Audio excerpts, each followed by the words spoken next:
It was reported that Nolan Arenado rejected a trade to the Houston Astros. We've said no to Nolan Arenado before, but do we have something to change our mind? And should the Dodgers be in or considering Anthony Santander if they don't get Teoscar Hernandez? We'll talk about that and which teams we'd reject trades to. So make sure to get Locked On Dodgers.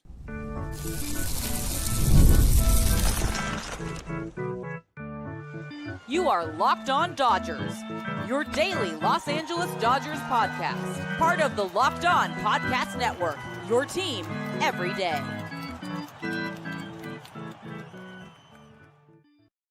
Yo, Dodger fans. Welcome to Locked On Dodgers. We are part of the Locked On Podcast Network, the #1 local sports daily podcast network.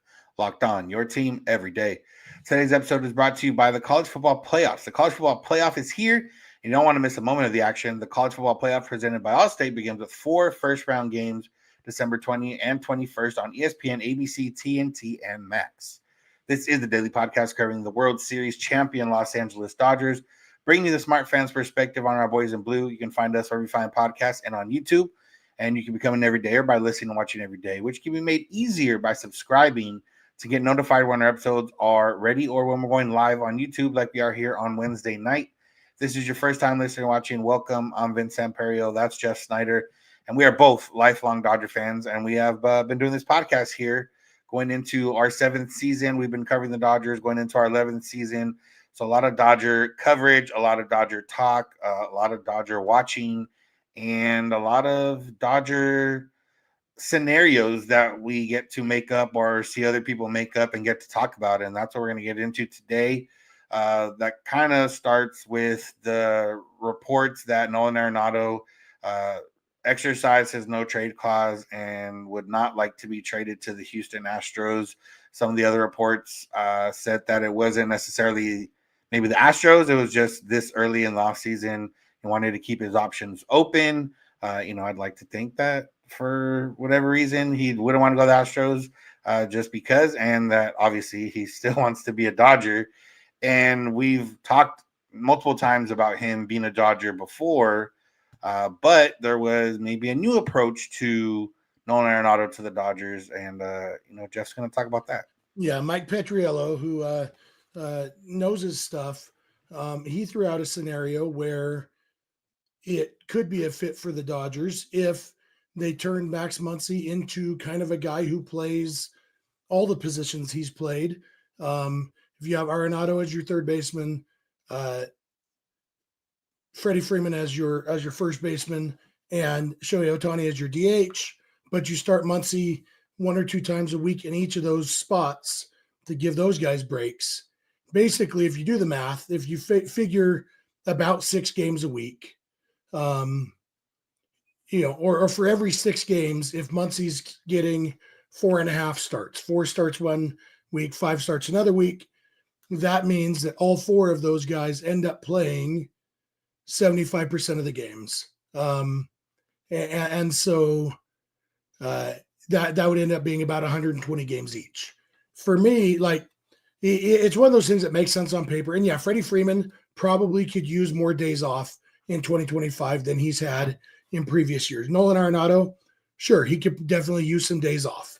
And I guess you could make it work if you say, okay, well, the 40 games that Shohei Ohtani's not playing DH, 30 of those he's the starting pitcher, or 28 of those or whatever. So then it's really only 12 days off, but it's still 40 days without his bat in the lineup.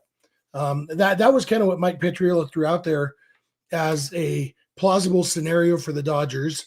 And so I thought we'd talk about it, Vince. I know what I think. It took me a few minutes of thinking about to decide what I think, but I've decided. Have you come to a decision on what you think about this idea?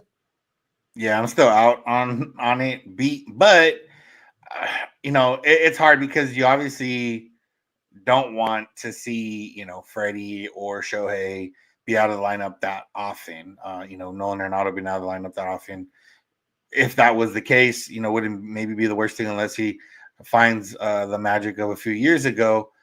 But yeah, I mean, last year we saw Freddie kind of struggle a bit, but it didn't, I don't think it has to do with playing every day. And then obviously toward the later part of the year, there was a lot more going on for him than just baseball reasons.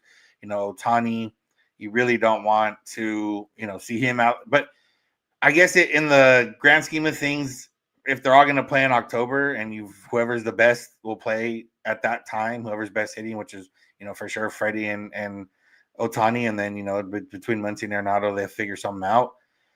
I would be more on board if they traded for Arenado and said, this is what we're doing. I'd be more okay with it, but still out on it at the moment. Yeah, and I'm basically the same.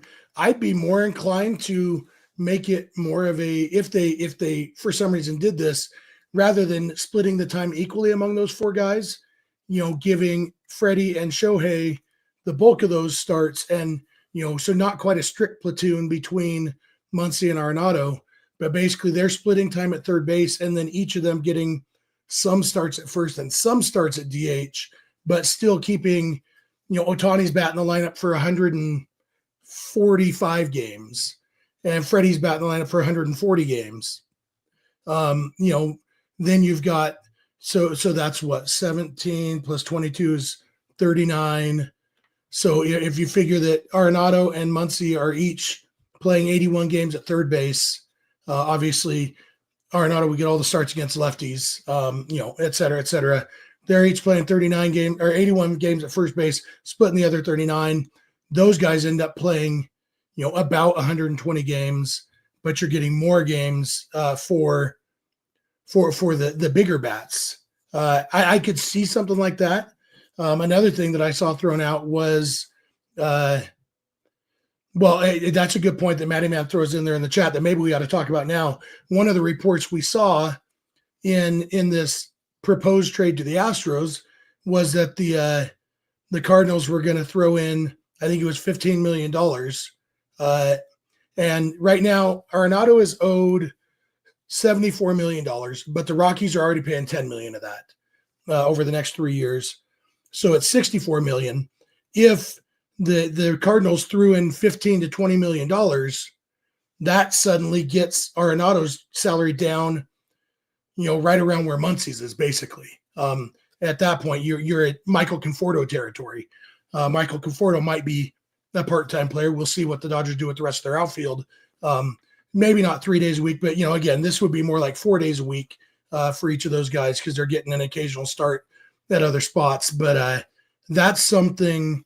The other thing I saw was somebody pointing out, well, Max Muncy has played left field in the big leagues too. And I think this was probably tongue-in-cheek. Muncy did play left field a little bit for the Dodgers in 2018 and a little bit for the A's in 2016. I did the work. I've been accused on YouTube by a troll who nobody loves, even his mother, of being lazy on this show. So here's the research. I looked it up. Max Muncy has touched a baseball as a major league left fielder 9 times. And I put together a supercut video on Twitter. The first couple were kind of rough. By the end in 2018, he looked like your, average. He seemed to get a good beat on routine fly balls. So we have no idea, but Max Muncy probably wouldn't be a super good defensive left fielder. You're probably not going to turn him into a super utility guy. I guess you could include second base in this rotation theoretically, but that's I still, when I think about Nolan Arenado, it's like, unless the Cardinals just say, look, please take him. We don't need anything in return, and we'll pay half his salary. Then the Dodgers like, okay, well, let's use him instead of Chris Taylor as our guy on the bench. But then Arenado's not going to approve a trade where he's going to be a bench guy. Yeah, and a comment here. Why are the Dodgers so interested in Nolan and not focusing on Teoscar? The Dodgers aren't interested in Nolan Arenado. This is hypothetical situations brought up, and us just, having to do 5 episodes a week and talk about certain things that could happen with the Dodgers. Dodgers, for all we've seen so far, have not really shown interest in Nolan Arenado, and they have shown interest in Teoscar Hernandez, and that's just a waiting game for whatever that is. But yeah, I mean, because even if you look at the Bellinger trade as something that the Dodgers could do, but that in that sense, the Yankees are still paying Bellinger most of his contract, and they only had to give up some reliever that might have not even made the roster. But this one, like you said, it had to be the Cardinals saying, okay, we're going to pay down his contract, and you don't have to give us much, which I don't know if they're going to ever get to that point, but you never know. Yeah, and people keep bringing it up that there is interest, or at least potential interest, and so that's our job to talk about it. And I think our stance every time we've talked about it has been the same. Unless they know something we don't know, I don't see why there would be interest. So we're on the same page as you, Richie. Yeah. All right. There's one guy we haven't talked about, mostly because we've talked a lot about Teoscar Hernandez. That's Anthony Santander. Should the Dodgers have interest in him? We'll talk about it. So let's keep it locked up. Dodgers. Today's episode is brought to you by FanDuel. FanDuel is America's #1 sportsbook and helping you take on NFL action this year, because right now new customers can bet $5 and get $150 in bonus bets if you win. That's a $5 bet. You win that, you get $150 in bonus bets. And you can put that $150 on the Dodgers to win the World Series next year and probably have not as healthy a return as some other teams, because the Dodgers are the favorites, but still a healthy return nonetheless. The FanDuel Sportsbook app is there to give you everything you need, especially if you want to place live bets on the NFL all in one place. Because if you get a hunch in the middle of the game, you might have an eye test, but you want to check out the stats, view the play-by-play, see what the trends are. There's all that is there on this FanDuel Sportsbook app, and you can place those bets. I continue to recommend betting if you want your $5 bet to bet against the Raiders to lose. This is probably the closest chance to have to winning, because they're playing the Jaguars, but still, I think the Raiders have been really bad. So, but there's a lot of other things you can put. There's game on Thursday between the Broncos and Chargers. There's games on Saturday. There's games on Sunday. There's games on Christmas next week. There's a lot of games. So go to FanDuel.com, check out all the games, check out the schedule, place your first $5 bet to try and get your $150 in bonus bets. Go to FanDuel.com to get started. Never waste a hunch and make every moment more with FanDuel, official sportsbook partner of the NFL. I want to thank you for making Locked On Dodgers your first listen of the day. Make sure to find us wherever you get podcasts and on YouTube. And remember to subscribe to get notified when episodes are ready, or to find out when we're going live. We appreciate all you guys that listen and are everydayers and, contribute to the chat, or contribute to the comments, or just contribute to maybe spreading word of mouth. Whatever it is, we appreciate you. And remember, if you're on YouTube, you can check out Locked On Sports Today and Locked On Sports Los Angeles, 2 24/7 streaming channels from the Locked On Podcast Network. All right, Jeff. So the other day we talked about Teoscar Hernandez's reported demands of $22 to $24 million a year.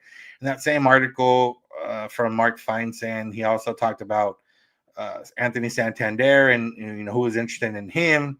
And then he had the Dodgers in a list of a couple of teams to also look out for. It wasn't necessarily linking them per se. I think it's just a more matter of, well, if the Dodgers don't sign Teoscar Hernandez, they'll have, an empty spot in the outfield that they probably want to fill with a good offensive player. And, for what we know, Anthony Santander has been good enough offensively to at least be considered. There was a report earlier in the offseason that he's looking for a 5-year deal. Don't know if that's in the cards. Definitely not in the cards if he wants to be a Dodger, but we finally get to talk about him a little bit, so let's talk about him. Yeah, and I've talked about Santander a little bit on one of my solo episodes last week, but it really only makes sense to talk about him in the context of him or Teo. And you mentioned Santander is looking for a longer contract than Teoscar is, probably. We don't really know for sure what Teoscar is looking for, but probably 3 years, possibly 4 years, definitely less than 5 years. And, yes, Santander is a little bit younger, but if you look at the players, Teoscar Hernandez is a better hitter than Santander. Santander probably has a little more power, but even then, if you look at hard hit percentage last year, Teoscar was 81%, Santander was 60%. Average exit velocity, Santander 62nd percentile, Teoscar 74th percentile. So even though I think Santander hit more home runs last year, Teoscar is a better hitter. He strikes out more for sure. That's the one thing that Santander has a huge advantage over Teoscar. But strikeouts are outs, and all of that is factored in. And when you factor it all in, Teoscar is still a better hitter. Santander is a better defensive player, but not a good defensive player. He's below average instead of below average like Teoscar is, and then Teoscar runs faster. The players, even if you were looking at the same contract, I'd much rather have Teoscar, even factoring in the age and everything. I guess Santander is a switch hitter. Maybe that matters to some people, but Teoscar, even though every time Teoscar Hernandez got a hit off a right-hander last year, it surprised me because he looked so bad on those sliders sometimes. The fact is, he surprised me a lot. I was surprised at my ability to continue being surprised because Teoscar came through again and again and again last year. And so, yeah, he's a better player than Santander. So even at the same contract, I'd rather have Teoscar. Throw on the fact that Santander is looking for a longer contract. And for me, unless somebody swoops in and takes Teoscar from the Dodgers, it's hard for me to see them being interested in Santander over him. Yeah, there's just not enough of a difference. And, obviously Teoscar has more of the difference offensively. There's not that much of a difference to say, definitely Santander over Teoscar, especially since the fact that we know with Teoscar, he meshes well with the clubhouse. If anything, maybe became a little bit of a leader. Definitely brings a little bit, brings out emotion. We know he's a known quantity at this point in terms of everything that he brings. With Santander, not that he's a bad known quantity or anything like that. It's just we don't know, and there's not enough difference in them to say, oh, I want Santander instead of Teoscar. Because even with the strikeout percentage being that much of a difference between the two, and even with Teoscar having a little bit better year last year, the walk percentage difference last year was almost non-existent in terms of having a difference. I think, it's 58 walks to 53 walks or something like that total last year. So it's not a huge difference in that regard. Yeah, Teoscar strikes out a little more, but he did do better last year. You would hope that can continue. And like I said, it's a known quantity of what Teoscar would be. And obviously a lot of guys want him back and everything else. So, yeah, if Teoscar Hernandez got signed, Anthony Santander is not a bad, second option if you can get him. I mean, I guess if it's a 5-year deal, but the AAV is not as bad, then it's not terrible. You could always, trade him or get rid of him after a few years if he doesn't serve you the way he needs, that you would want anymore. But, yeah, if it comes down to who do I want right now, it's Teoscar. Until Teoscar's off the board, that's the answer. Yeah, and back when Juan Soto was available, I made the case several times that I would like to have Soto and Teoscar and how they could both fit in the Dodgers outfield. Same thing doesn't apply with Teoscar and Santander. Soto I was on board with because he's a generational hitter. Santander, paying that much for, at that point, if you sign both of them, then Michael Conforto is your fourth outfielder at $17 million, and your cost-controlled outfielders like Andy Pages don't have a role anymore. And that's just not a way to build a sustainable team, to just be paying every position $15 to $20 million at least. You got to have an occasional affordable guy in there, at least as your backup spots. So, it doesn't make sense to go after Santander. I see one person in the chat disagreeing about Teoscar Hernandez, thinking that the Dodgers don't need him and shouldn't go after him, points out the strikeouts in the defense, which we talked about. But all of that stuff factors in, and yet still he was extremely valuable. And I'm still hoping that Teoscar Hernandez will be the right fielder in 2025, where he plays much better defense. At least he has. I can't guarantee that he will play better defense in right field, but he has in his career. And so put him there, whether he's more comfortable or something different, but put him in right field, have somebody else in left field, Conforto, or a combination of Conforto and others. And I think that Teoscar just continues to make so much sense for this team that I remain 194% convinced that Teoscar Hernandez will be a Dodger in 2025. Yeah. And, like I said, there's always, you can't compete sometimes if someone comes in with an offer far and above what everyone else is offering. But from everything we've seen so far, I don't know. The Yankees probably aren't in on him anymore and haven't really been in on him, I guess, this whole time. The Red Sox were, but they've kind of scaled back a little bit in terms of the reports and rumors. So we'll just have to wait and see. But for two guys that we thought would probably sign as soon as Juan Soto signed, it hasn't really been the case. And I don't know if it's teams, not wanting to pay up at this point. Corbin Burns is in the same boat. We talked about him the other day. Or if they're just, kind of waiting into the new year and hoping that players get desperate. But as we saw from last year, and obviously, a pitcher and a position player are a little bit different, but you kind of want to have your guys signed at least in January or definitely for sure before you get to spring training. So maybe it's just a little bit of a slow period right now. There's, little signings and little rumors here and there. And obviously been more trades this offseason than in some off seasons past. So we'll just have to wait and see. But, the Dodgers, they do need an outfielder. Would they still win the division if they don't sign, Santander or Teoscar? Yeah, more than likely, but that doesn't mean they should go that way. Yeah, for sure. And it'll be Teoscar. It'll be soon, and it'll be for reasonable terms that everybody's happy with, even the dude in the chat who thinks the Dodgers don't need him. So yeah. All right. Like we mentioned in the first segment, Nolan Arenado rejected the trade to the Astros at the moment. If we were players and had no trade clauses, who would reject trades to? We'll talk about it. So make sure to keep it locked on Dodgers. Today's episode is brought to you by Select Quote. The World Series, the Super Bowl, the Olympics, all the world's top athletes get to play in these top-level sporting events thanks to one thing, teamwork. And teamwork can also protect your financial legacy and your family's future. Select Quote has licensed insurance agents that are the perfect teammates when shopping for customized, affordable life insurance. They can find you the right policy to keep your financial legacy safely in your family's end zone. Select Quote is one of America's leading insurance brokers with nearly 40 years of experience, helping over 2 million customers find over $700 billion in coverage since 1985. So why wouldn't you want to be part of that team? You invest so much time to take care of yourself and be the healthiest, best version of you. Why not let Select Quote's exclusive policies reward that effort? And those policies can be more affordable than you think. You can get coverage up to $1 million for as little as $20 a month. So head to SelectQuote.com and a licensed insurance agent will call you right away with the right policy for your life and your budget. Get the right life insurance for you for less at SelectQuote.com/locked-on. That's SelectQuote.com/locked-on today to get started. That's SelectQuote.com/locked-on. Want to thank you for being an everydayer if you are one. An everydayer is just someone that listens or watches every day. We appreciate you if you are an everydayer and if you've been an everydayer for a while.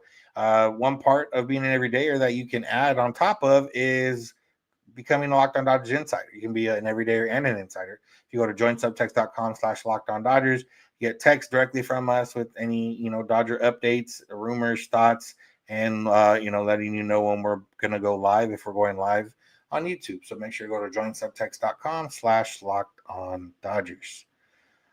All right, Jeff. Nolan Arenado rejected a trade to the Astros and got us thinking if we were in the major leagues, we probably both had aspirations growing up, but probably realized that we weren't going to make it at some point, or maybe we haven't.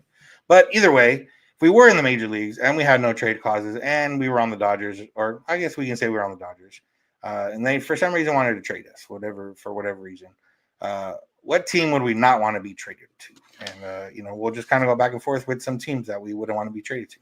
Yeah, I remember my son asking me once, he said, Dad, got really serious, and he said, what if I get drafted by the Giants?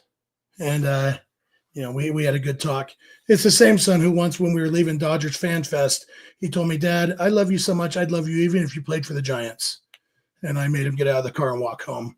The Giants for me are a team that I don't know that I could play for. Obviously, in this hypothetical, we are, if you have a no trade clause, you've already made your money.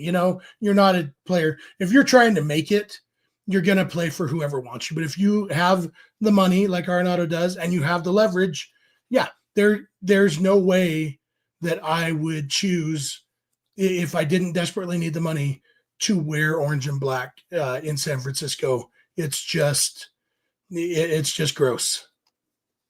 Yeah, I was back and forth on what my first team would have been. Obviously the Giants, for the reasons that you noted, and the fact that they're the Dodgers' biggest rival. But I think for me, what also factors in is facial hair. So the Yankees are my first pick because one, I grew up not liking the Yankees. I think if you weren't a Yankee fan, and growing up in the '90s, then you probably hated them, for whatever reason, or probably not even rational some of the times, but that's just the way it goes sometimes. But I think about, I haven't seen my face in who knows how long, and thinking of having to do that and how I wouldn't want that to happen. I guess if I was in better shape, if I was a baseball player, then maybe it would probably be a little bit different. But either way, it's such an outdated thought and thought process and everything else. And at this point, the beard's 2.5 years old, so I don't know if I want to give it up. Yeah, I remember when Rougned Odor went to the Yankees, how weird he looked. Yeah. So yeah, Devin Williams said he hasn't seen his face in 6 years, so yeah, he's going to try to keep it's it as long going to as he look can. weird. And I was thinking if Vlad Guerrero signed with the Yankees, he would look a lot different. I guess my next one, and I feel bad taking the two most obvious ones, but the next one is the Astros. You've got the same ugly orange, and you've got the whole history. My biggest issue with the Astros at this point actually is Astros fans, because very few of the players are still there, of the players who cheated. But so many Astros fans, and I genuinely feel bad for Astros fans who felt betrayed by their team being cheating losers. But so many of them just double down and lean into this villain role. And I have a hard time watching Astros games because I run the risk, at least Astros home games, because I run the risk of seeing happy Astros fans. And that idea makes me feel icky. And so I can't imagine playing for them and actually trying to make them happy, Yeah, yeah, definitely. You don't want to contribute to any Astros fans' happiness. So that makes a lot of sense. I don't know if you have them on your list, but so I won't bring it up. But the next team I have on my list, and mine are more practical than maybe Dodger specific, and it would be right now, obviously right now in the moment, is the Oakland A's. You're going to be playing in a minor league park for at least the next 3 seasons. This last summer, Sacramento got up to 116 degrees in the summer. Arizona, it gets that hot, but you're indoors. Eventually, if you play in Vegas, I think that stadium's supposed to be indoors or at least have a roof. But to have to play in minor league facility, even though they're trying to upgrade the facility, it's still not going to be the same in Sacramento, where you're, an hour away from the city, if anything, or Oakland or whatever the case is. And the summers are going to be hot, and you're not going to have any coverage there. I'm not trying to play for the Oakland or Athletics now, as they're known, I guess. Yeah, that's definitely a good one. Honestly, I don't know that I the only other team I can think of is the Braves, because I'm older than you, Vince, and the year that you were born was the year that the Braves went from being terrible to being good. And I had grown up watching Braves games on TBS in the 80s, and their announcers, I couldn't stand them. I thought they were terrible. I know a lot of people have a fun soft spot for Skip Carey. I thought he had one of the worst voices in baseball history. And we'd watch these games, and they'd there's a big crowd here, 8,421 here at Atlanta Fulton County Stadium. And it's and then 91, the Braves got good, and suddenly the stadium's full, and everybody's doing the dumb tomahawk chop. Well, I love the Braves. Where have you been for the last decade then? And so again, it comes down to the fans. My instinct, if you ask me who's your least favorite team, my instinct is still to say the Braves, because that's who it was in my teenage years. It was the Braves, and it was mostly because of their fans again. But I don't have that same feeling towards the Braves anymore. Dodgers haven't been in the same division as the Braves in 30 years. My best friend is a Braves fan. So I don't have the same animosity towards them. But there's still, again, kind of like with Astros fans, there's still a little part of me that would feel gross trying to make Braves fans happy. Yeah, Braves. I haven't been to that new stadium yet. I know it's a little bit further away from actual Atlanta, the downtown area. Atlanta's cool, but I think about humidity, and man, I do not do well in humidity. So that, I don't know if they would have been on my list, but I think without going into specifics, I think basically anybody not in California or the Seattle Mariners, I'm not really trying to go to for the most part. But if I had to pick a specific team right now, I mean, we saw what Miguel Vargas had, looked like when he went to the White Sox. Their over under projection came out this year and it was 49.5 wins. And yeah, maybe you're guaranteed to get playing time, and Chicago's a pretty, I like Chicago. Chicago is one of the few cities I went to where, I said I wouldn't mind moving there. I wouldn't want to, but I wouldn't mind it. I think I just went and had a good time. But their field, where their field's at, probably, if we go right now, do I want to play for the White Sox in 2025? Not really. Yeah, I get that. I might be more tempted to turn down a trade to the Cubs just because I think Wrigley Field's a dump, and I hate the day games. It would be hard to get used to, and the weather's so bad, which also applies to the White Sox. But the wind there at Wrigley Field, I think the wind is worse there than it is at whatever the White Sox stadium is called. But here's my question for you to wrap this up, Vince. We already ruled out the A's and the Giants, and then you said you wouldn't want to go outside of California. So you're telling me you'd be cool with Padres and Angels? No, I wouldn't be. If I was a player, and obviously I was a Dodger fan growing up, but I would be fine with being on those teams. I know one of them you'd be bad, and I honestly was a big Angel hater up until a few years ago when I just started feeling bad for them. But Orange County is not the worst place to live. Thinking about it, San Diego is a great place to live. In that case, I guess it'd be fun to see what it would be like from the other side. But yeah, I mean, I wouldn't, they'd be on the list of like teams. Maybe I wouldn't they wouldn't be on the initial list. Maybe. Okay. Yeah, if you were on the Padres, your mom could root for you. So yeah, true. Yeah, that's true. But yeah, I mean, again, mine was more practical based more than anything at this point. But just because it's hard to really have when I didn't like the Angels, it was mostly because their fans were it's always the fans. It's never really the actual teams. Other than the Giants, for me, It's like the Giants. It's the rivalry. Everybody else is like these fans are annoying. Yeah, and it just comes down to But I mean, Angel Stadium is. I don't know how their facilities are, but it's pretty bad. And their spring training facility is terrible. They've been upgrading it for the last 4 years or whatever, and it's still they have to go practice on the minor league side. So yeah, I guess the Angels would have been a good one, but being still in SoCal would have maybe remedied that a little bit. Yeah, I get that. Yeah. All right, Jeff, you got anything else before we get out? No, that was fun. Hopefully tomorrow we'll do an episode about the Dodgers signing Teoscar Hernandez. I just scrolled Twitter. It hasn't happened yet. So maybe tomorrow's the day. Yeah, it's possible. We're waiting on that. But if not, we'll still be here to talk Dodgers and Dodger-related things. So make sure to check back in. Well, that's going to do it for today's episode. Thank you all for listening. Thank you for making Locked On Dodgers your first listen of the day. Make sure to find us wherever you get podcasts and on YouTube. Make sure to become an everydayer by listening or watching every day. And make sure to subscribe to get notified when episodes are ready or to get notified when we're going live on YouTube.